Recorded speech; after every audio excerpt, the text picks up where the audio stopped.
The photo reconnaissance print reached RAF Whitehall on a Thursday morning in April 1954, still curling from the drying rack. It showed a Soviet airfield at Bykov in Belarusia from 48,000 feet, runway lengths measurable to the yard, revetments for Tu-4 bombers plainly numbered. The pilot who had taken it, Flight Lieutenant John Crampton of 540 Squadron, was already in the officers' mess drinking tea, having landed a Canberra PR-3 at RAF Whitehall 6 hours earlier after crossing 700 miles of denied airspace. The Air Ministry file that received the print was marked Top Secret DEW, a compartment so restricted that even the Chief of the Air Staff's private secretary could not read it without written clearance. Fewer than 30 men in Britain knew the operation existed. The Prime Minister, Winston Churchill, had personally signed it off the previous year. He had told Air Chief Marshal Sir John Slessor that if a Canberra were lost over Russia, Her Majesty's government would deny all knowledge, and Slessor had accepted the condition without visible reaction. What sat on the Whitehall light table that morning was not merely intelligence. It was proof that the Royal Air Force could put an aircraft over the Soviet heartland, photograph a strategic bomber base, and bring the film home undetected. The same aircraft on the same route could carry a Blue Danube atomic bomb. This was the point. Britain had exploded its first nuclear device off the Montebello Islands on October 3, 1952, and the country now possessed weapons but no credible way to deliver them beyond the Elbe. The V-bombers were years away. The Canberra was what the RAF had. It could reach 50,000 feet, cruise at Mach 0.75, and outclimb every Soviet fighter then in service, including the MiG-15. In the summer of 1953, the United States Air Force had asked quietly whether the RAF might undertake targets that the Americans found politically impossible. Eisenhower had refused to authorize deep American overflights of the Soviet Union, judging the diplomatic cost too high. The British, whose empire was contracting and whose treasury was strained, said yes. The bargain was straightforward. The Americans supplied specially modified Canberras, 3 airframes fitted with belly cameras and additional fuel, flown across the Atlantic and delivered to Sculthorpe in Norfolk under the cover of a routine trials program. The RAF supplied the aircrew. The photographs would be shared. The risk would be entirely British, Crampton flew the first operational mission on the night of April 27th to April 28, 1954, taking off from RAF Whitehall and routing east across the North Sea, Denmark and the Baltic, then turning southeast over Belarusia to photograph the Kapustin Yar rocket test range, the airfields at Bykov and Ziabrovka, and the naval installations at Sevastopol. He was airborne for over 10 hours. Soviet radar tracked him from the moment he crossed the coast near Riga, and MiG-15s were scrambled from at least 4 fields. None reached his altitude. The Canberra returned via Iran, refueled at Habaniya in the British zone of Iraq, and was back at Whitehall by dawn on the 29th. The film cans went by dispatch rider to the Joint Air Reconnaissance Intelligence Centre at RAF Brampton, where analysts worked through the weekend under a security cordon of RAF police. What the prints revealed changed the calculation in Whitehall. The Soviet bomber threat, the Joint Intelligence Committee had concluded, was real but smaller than feared. The Air Ministry now had targets. It also had a delivery method to prove. Bomber Command's target list in the spring of 1954 ran to 98 Soviet cities. The document, held at High Wycombe under the personal control of the Commander-in-Chief, Air Marshal Sir George Mills, was cross-referenced to the Joint Intelligence Committee's assessment of Soviet industrial and command centers: Moscow, Leningrad, Kiev, Minsk, Kuybyshev, Sverdlovsk, Gorky. Each entry carried an estimated aiming point coordinate, an estimated defense radius, and an estimated population. The list existed because in December 1953 the Chiefs of Staff had endorsed the Global Strategy Paper, drafted the previous year by Field Marshal Sir William Slim, Sir John Slessor, and Admiral Sir Roderick McGrigor. The paper's central argument was that Britain, unable to match Soviet conventional strength in Europe, must deter aggression by the threat of nuclear retaliation delivered independently of the United States. Independence was the operative word. Attlee had insisted on it in January 1947 when he authorized the atomic weapons program in the Cabinet Committee GEN 163, over the objections of Sir Stafford Cripps and Hugh Dalton, who thought the country could not afford it. Ernest Bevin, brought into the room late, had settled the matter with the sentence recorded in the minutes. "We've got to have this thing over here whatever it costs. We've got to have the bloody Union Jack on top of it." The Canberra overflights were the first practical demonstration that the Union Jack could reach. The second phase began in August 1954. 3 further sorties were flown, this time targeting the long-range bomber bases south of Moscow: Bobruisk, Bryansk, and the airfield complex at Ramenskoye. The routing was more ambitious. Crampton and his 2 crewmates, Flight Lieutenant Rex Sanders as navigator and Flying Officer Bill Lindsay as second pilot, penetrated to within 150 miles of the Soviet capital before turning south. Soviet air defense reacted more sharply this time. A signal intercepted by GCHQ's monitoring station at Cheadle recorded ground controllers directing at least 11 MiG-17 onto Crampton's track. One controller was heard in a transcript later circulated to the JIC, ordering his pilots to ram if they could not shoot the intruder down. The Canberra was struck once by a shell fragment near the port engine nacelle. Crampton diverted to a US airbase at Adana in Turkey rather than attempt the return through hostile airspace. The film survived. So did the crew. When Anthony Eden succeeded Churchill in April 1955, he was briefed on the operation within a fortnight of taking office. His private secretary's note recorded that the new Prime Minister was gravely disturbed by the political risk, but did not order the flights stopped. What he did order was that any future missions require his personal written authorization on each occasion. The Foreign Office was not consulted. Sir Ivone Kirkpatrick, the permanent Undersecretary, was later heard to remark that he preferred not to know what the Air Ministry got up to at night. The overflights continued into 1955, though with reduced frequency. By then the American U-2 program was close to operational, and Eisenhower's reluctance to expose American aircrew was giving way to the political attraction of a purely American capability. The RAF's role began to diminish. The final British crewed deep penetration of Soviet airspace under the joint program took place in December 1955. What the flights had bought was time and evidence. The evidence would shape the white paper Duncan Sandys would produce 2 years later, and the deterrent posture Britain would maintain for the next 3 decades. The Blue Danube weapon that would have been carried, had the Canberras flown east in anger rather than with cameras, weighed 10,250 pounds, and had a yield of approximately 15 kilotons.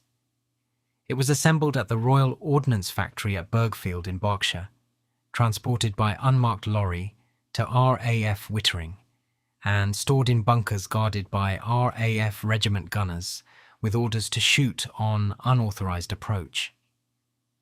The first operational Blue Danube was delivered to Bomber Command in November 1953.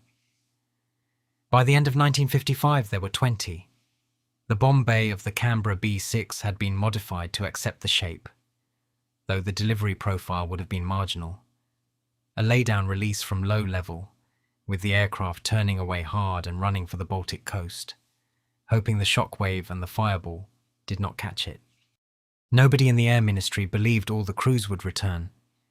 The V-bomber force, when it came, was designed to make the calculation less desperate. The Vickers Valiant entered service with 138 Squadron at RAF Gaydon in February 1955.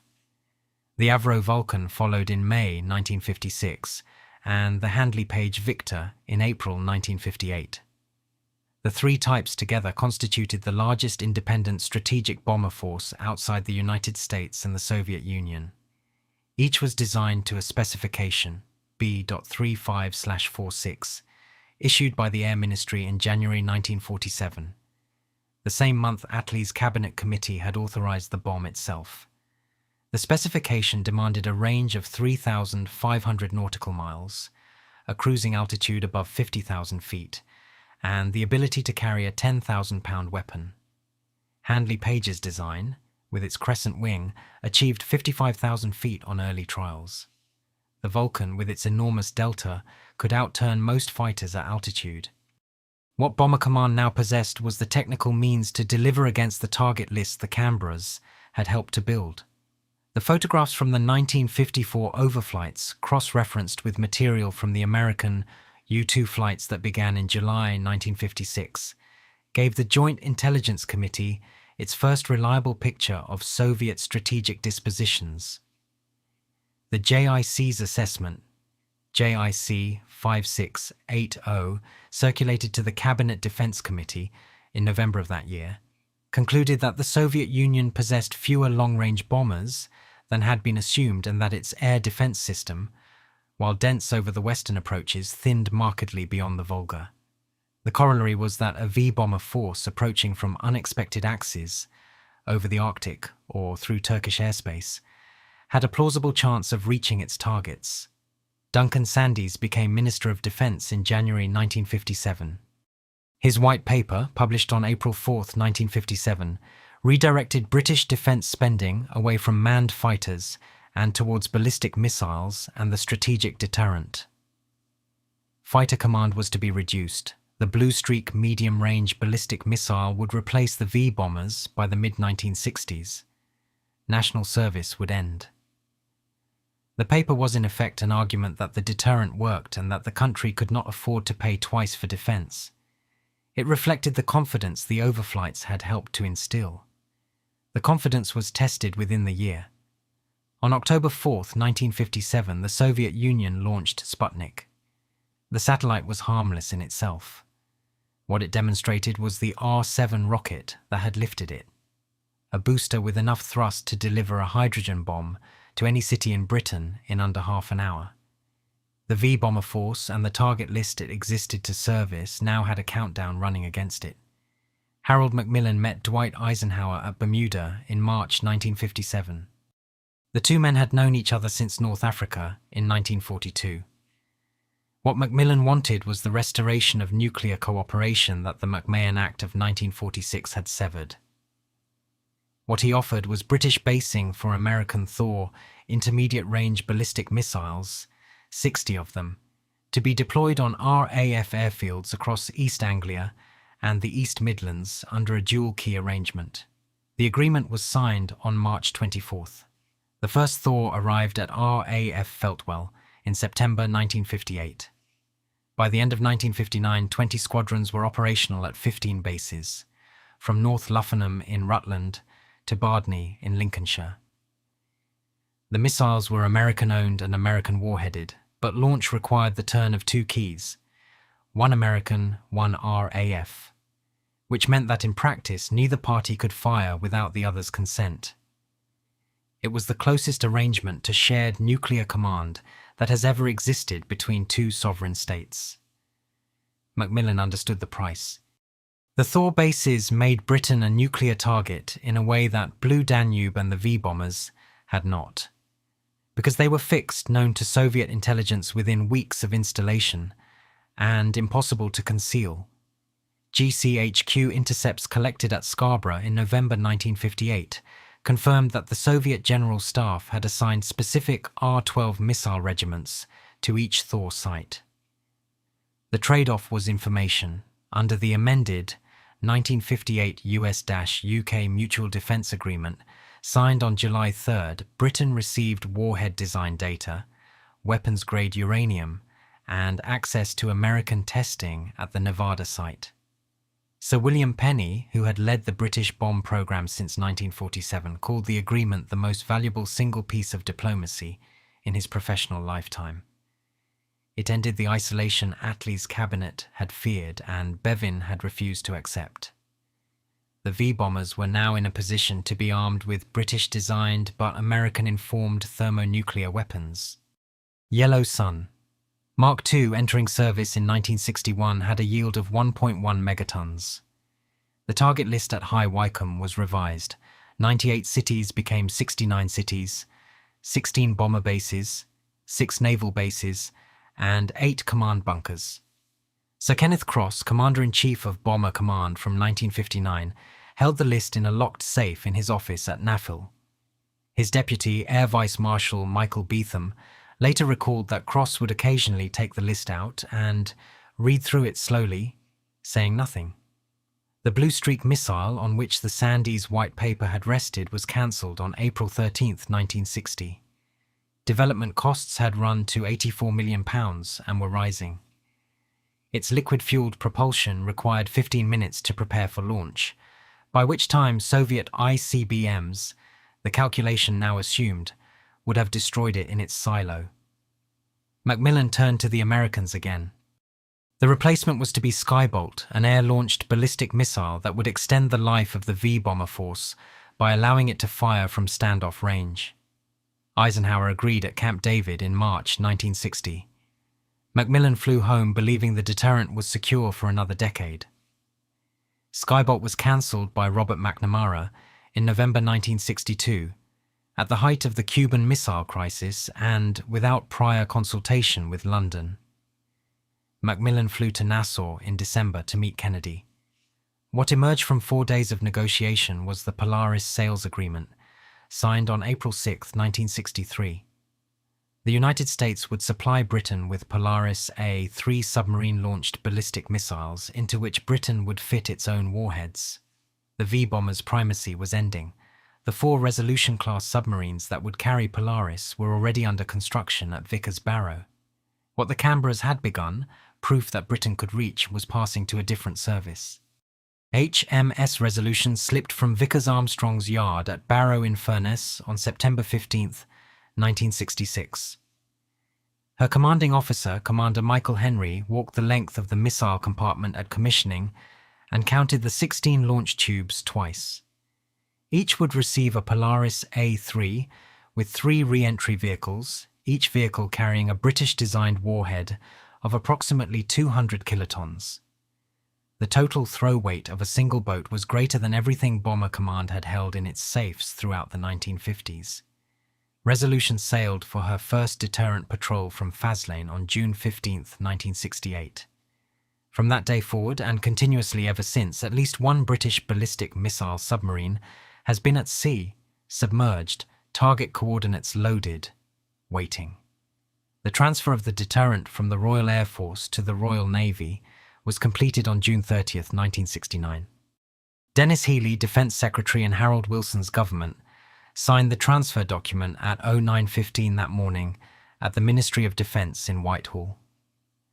The V-bombers were reassigned to conventional and tactical nuclear roles. The last Vulcan strategic sortie was flown from RAF Waddington that afternoon. Healey noted in his diary that he felt no ceremony was appropriate. The point of a deterrent was that its transitions should be invisible.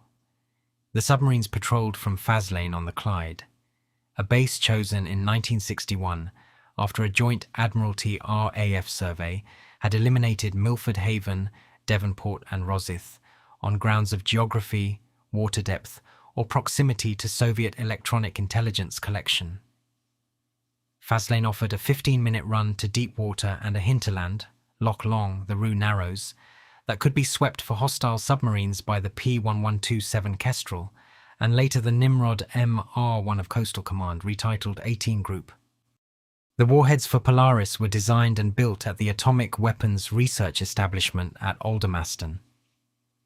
Chevaline, the improvement program begun in 1974 under Harold Wilson's second government and continued under Callaghan and Thatcher, was intended to defeat the Soviet ABM system defending Moscow.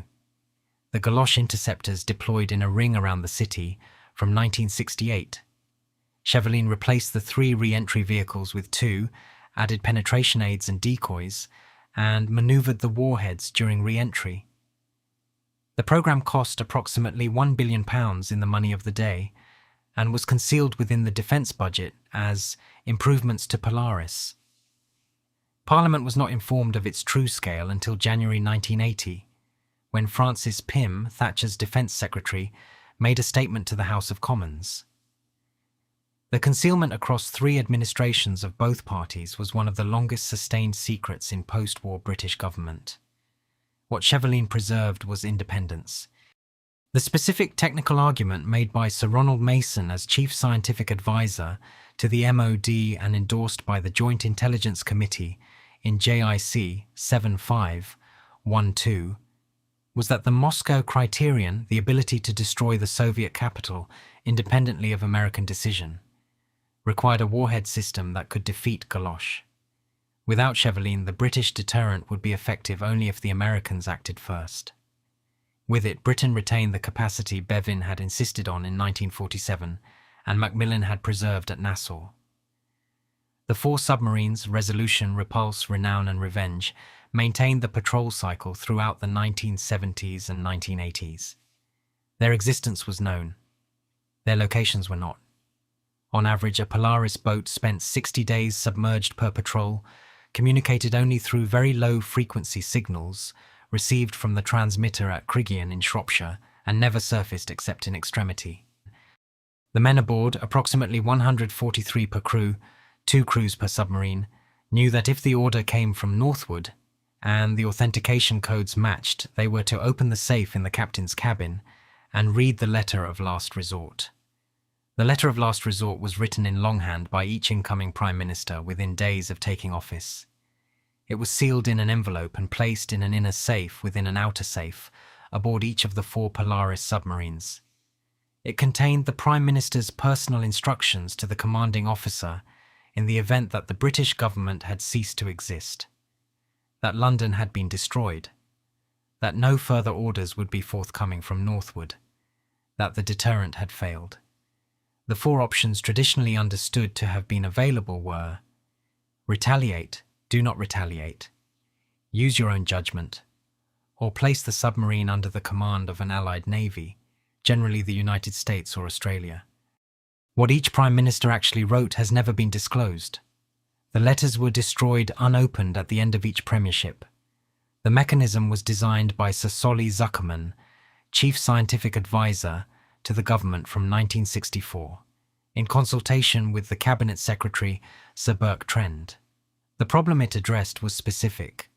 A submerged Polaris boat, its crew unaware that the country above had been annihilated, would in the absence of any orders eventually surface and eventually be captured or destroyed. The threat had to remain credible even after national decapitation, which meant the commanding officer needed pre-authorized instructions that would survive the death of every civilian authority. Zuckerman's paper on the subject, Cabinet Office Reference CAB 130/213, remains partially closed at the National Archives. What it argued was that the credibility of independent deterrence required a mechanism whose existence was public, but whose contents were absolute. The Prime Minister's judgment, sealed at the moment of taking power and locked in a steel safe at the bottom of the Atlantic, would be the last instruction the British state ever issued. James Callaghan wrote his letters in April 1976. He later told the historian Peter Hennessy that he had thought about it very deeply and had reached his conclusion in about 10 minutes. Margaret Thatcher wrote hers in May 1979. Dennis Healey, who had held responsibility for the deterrent throughout the Wilson years, said in 1987 that the writing of the letter was the moment a Prime Minister truly understood what the office entailed. Below the political level, the operational chain was tighter. The Chief of the Defence Staff at Northwood, through the 1970s successively Sir Michael Le Fanu, Sir Peter Hill Norton, Sir Andrew Humphrey and Sir Edward Ashmore, held authentication codes that permitted the release of nuclear weapons only on receipt of the Prime Minister's personal authorization, transmitted through a hardened communications system codenamed Pindar. Pindar's control bunker beneath the Ministry of Defence in Whitehall was completed in 1990 at a cost of £126 million. Before it, the government's wartime seat had been at Corsham in Wiltshire, in a limestone quarry converted from an aircraft factory during the Second World War. Corsham, codenamed successively Burlington, Turnstile and Chanticleer, could accommodate 4,000 civil servants for up to 3 months underground. It was maintained in operational readiness from 1961 to 1991. Its existence was denied to Parliament and to the press. Its telephone exchange was staffed 24 hours a day. Its water supply was drawn from an underground lake. Its air was filtered against nuclear, biological, and chemical contamination. It was never used. What its existence meant was that the deterrent was not merely a threat, but a system, one designed to survive the country it was meant to defend. The Polaris submarines, the letter of last resort, the Pindar bunker, the Corsham complex. Each was a separate answer to the same question. The question was whether Britain would still exist to fight back. The photograph reached the Joint Intelligence Committee's assessment staff at 70 Whitehall on the morning of August 14, 1968. It had been taken by a Nimrod maritime reconnaissance aircraft of 201 Squadron over the North Sea, 60 miles east of the Firth of Forth. It showed a Soviet Yankee-class ballistic missile submarine on the surface, main ballast tanks visibly blown, apparently in mechanical difficulty.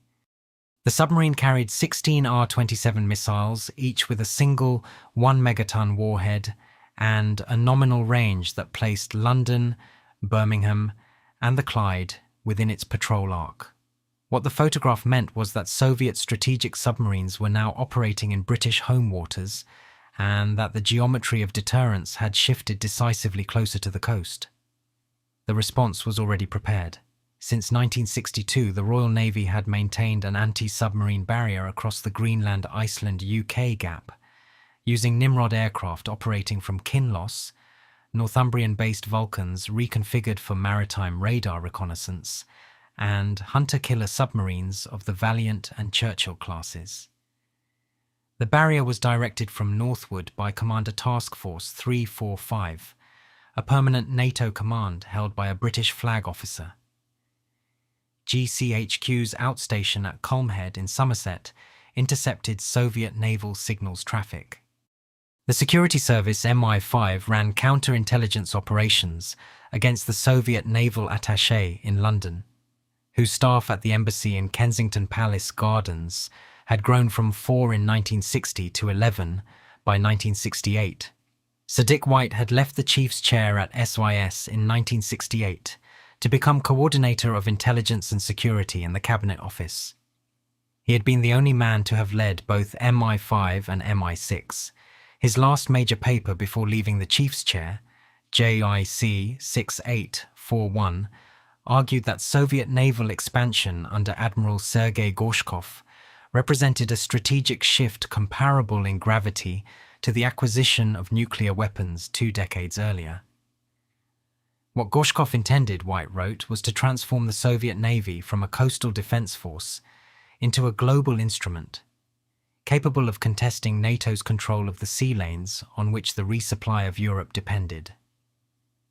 The Cabinet accepted the assessment.